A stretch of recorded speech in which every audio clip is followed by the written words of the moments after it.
Oke teman-teman, kembali lagi di channel Dion 14 ya. Kali ini kita akan belajar bareng, sharing bareng lagi. Namun di pembahasan kali ini kita akan membahas tentang pemasangan rumah kopling dan juga otomatis di motor Supra X, Prima, Suprapit, Legenda ataupun Grand ya. Di sini ada perbedaan ketika kita pemasangannya ya.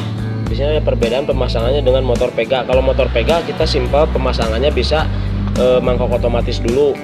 Nah, kalau di sini di motor Supra X ini berbeda ya. Pemasangannya itu mesti bareng seperti ini. Nah, di sini sering terjadi kasus hilangnya satu komponen ya. Terutama hilangnya mangkokan oli ini. Nah, entah kenapa ini suka dilepas. Gue sering nemuin di motor Supra ini mangkokan ini suka yang nggak ada ini mangkok ini, entah kenapa, ataukah karena ribet pemasangannya karena mesti bareng begini dan ribet, ataukah apa alasannya saya nggak tahu. Nah, untuk para pemula jangan anggap sepele satu komponen ini, mangkok oli ini. Nah, kalau mangkok oli ini dilepas itu akan fatal. Nah, penyebab pertama sudah pasti as ini, bos ini ketika dipasangkan di rumah koplingnya ya, ketika dipasangkan di sini, nah mangkoknya tidak ada. Nah, mangkok oli ini tidak ada. Sudah pasti ketika motor aktif itu akan kekurangan oli, dan juga ketika motor tidak aktif, tidak digunakan atau kan sedang tidur diam, itu oli akan mengendapnya di bawah. Berbeda dengan adanya mangkok ini. Ketika ada mangkok ini, tampungan oli di sini akan ada, dan plat kopling, plat kopling, kampas kopling itu akan terisi oleh oli ya, akan terisi oleh oli, jadi basah terus dan itu akan awet. Plat kopling akan awet, kampas kopling dan juga bos ini. Namun ketika bos itu ketika mangkok ini tidak ada, bos ini akan cepat goblag, akan cepat goyang ya, oleng. Nantinya akan menimbulkan satu kerusakan, akan bunyi krek, dan juga kampas kopling ataupun plat koplingnya akan cepat kena, tidak akan bertahan lama, tidak awet. Berbeda dengan adanya mangkok ini. Ketika adanya mangkok ini, saya jaminkan bos rumah kopling ini akan awet, kampas kopling dan juga awet, plat kopling juga akan berumur panjang ya. Kalau tidak ada mangkok ini, umurnya akan pendek nih kampas dan juga plat. Nah, ini satu komponen yang sangat-sangat penting di motor Supra X ya. Jangan sampai tertinggal. Usahakan ketika pemasangannya memang agak ribet, memang berbeda di sini ya, pemasangannya agak ribet karena harus bareng pemasangannya. Nah, kita usahakan itu harus semuanya terpasang. Oke, kita rangkap dulu di bawah ya. Kita rangkap dulu di sini. Seperti di video awal ketika pemasangan di motor Pega kemarin, saya sudah jelaskan pemasangan kampas kopling ini jangan sampai kebalik ya. Walaupun dibolak-balik itu wah nggak apa-apa nih dibolak-balik juga, iya nggak apa-apa bisa. Namun kenyamanan di koplingnya tidak ada ya, kenyamanan di koplingnya itu tidak dapat. Oke, kita pasangkan dulu. Terus ringnya jangan lupa. Si kampas ini yang ada mereknya ini pakai kampas NPP ya. Nah, NPP itu biasanya suka ada merek. Nah, mereknya ini di depan ya, di depan. Yang tidak ada mereknya di belakang. Nah, terus dari platnya juga yang cembung itu di depan, yang datar di belakang. Nah, susun serapnya mungkin.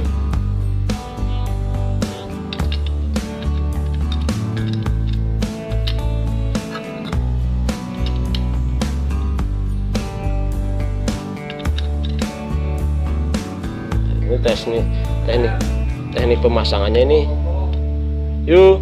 teknik pemasangannya ini terserah ya, bagaimana saja. Nah, ya ini di zigzag satu, tahapannya di zigzag satu. Nah, ini terserah teknik pemasangannya, mau kampasnya mau dikesinikan dulu ataukah seperti ini.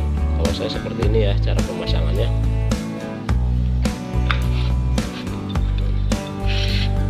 Nah, pastikan di sini harus semuanya ya, terus semuanya nih, jangan sampai ada yang kegencet nih kampas koplingnya. Setelah itu baru kita pasangkan. Nah, pasangannya bareng ya.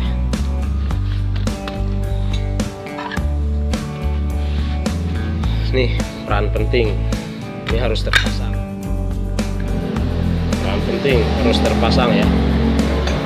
Tolong Om ditahan di bagian remnya, Om Yadi, tolong tahan di bagian remnya ini biar saya tidak kagok, tidak kaku untuk pemasangannya.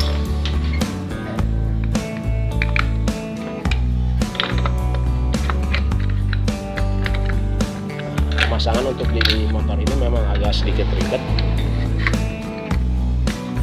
berbeda dengan motor Pega ya. Kalau motor Pega itu bisa satu-satu, bisa mangkoknya dulu. Nah, kalau di motor seperti ini tidak bisa dia. Nah, pastikan si plat kopling ini aktif. Nah, tolong diperaikan dulu giginya, ini masuk gigi nih, terus nelangnya tolong diperaikan dulu.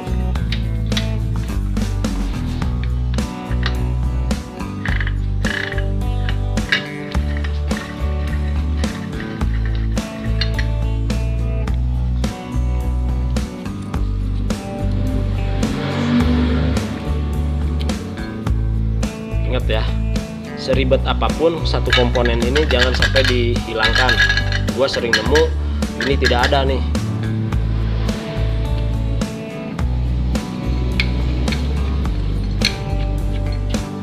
Mau pakai dalih gimana pun, alasan gimana pun, mau ribet atau bagaimana, itu mangkok ini harus ada. Tuh, kalau ini ada, tampungan oli di sini akan ada ya.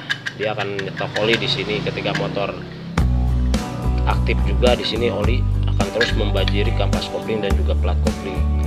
Tapi kalau tidak ada, ini kurangan oli dia. Jadi cepat haus, pendek umurnya. Biar panjang umur harus dipakai ya si mangkoknya, jangan sampai enggak. Pastikan ke bawah ini, ke belakang ini bagus seperti ini. Ke depan op, jangan sampai muter dua-duanya, ke depan muter, ke belakang muter. Ini hanya muter ke belakang saja ya, ke depannya op, harus dipastikan. Dan juga di sini harus jalan ininya ya, jangan sampai kecekek, jangan sampai nggak jalan nih, patah.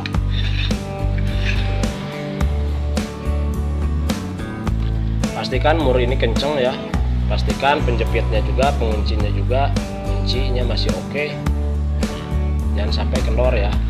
Nah, ketika sudah dipasangkan, sudah dikencengkan, pastikan juga ini harus muter. Jangan sampai kecekek, kejepit, diem. Nah, di sini ada sedikit perbedaan motor Supra-Pit dengan Supra X.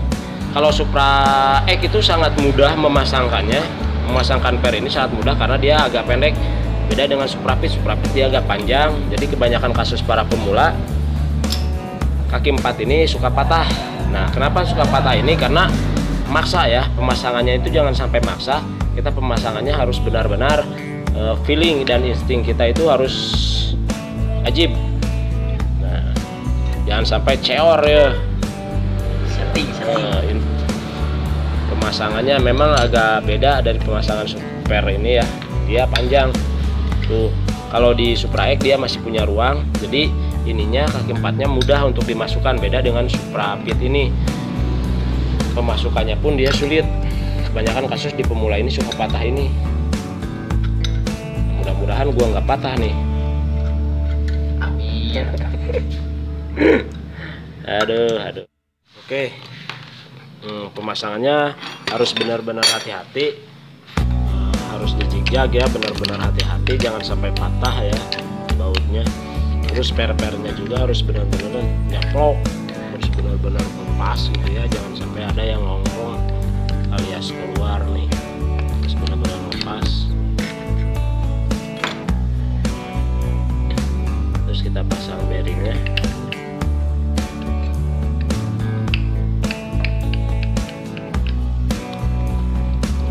Pastikan bearing ini mantap nih, mulus. Ini kita tutupnya. Yang tutupnya satu lagi mana Om bautnya?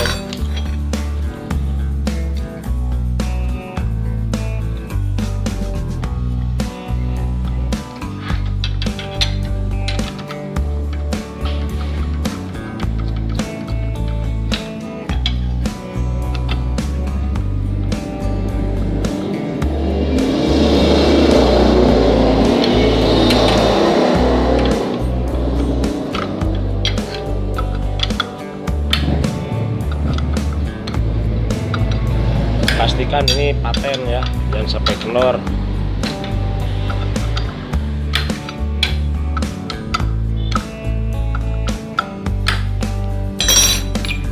Oke, sekarang ini ya, ini. Nah, pemasangannya kita ambil setengah, ini di setengah ini, tengah-tengah ini ya, harus pas, jangan sampai begini. Kalau begini ntar ngoper giginya dia galau, harus benar-benar di setengahnya ya.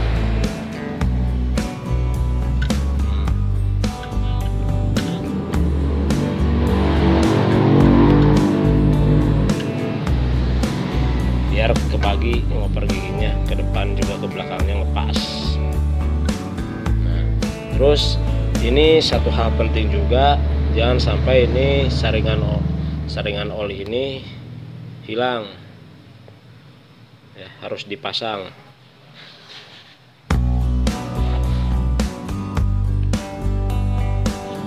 Oke, mungkin hanya ini saja dari saya ya.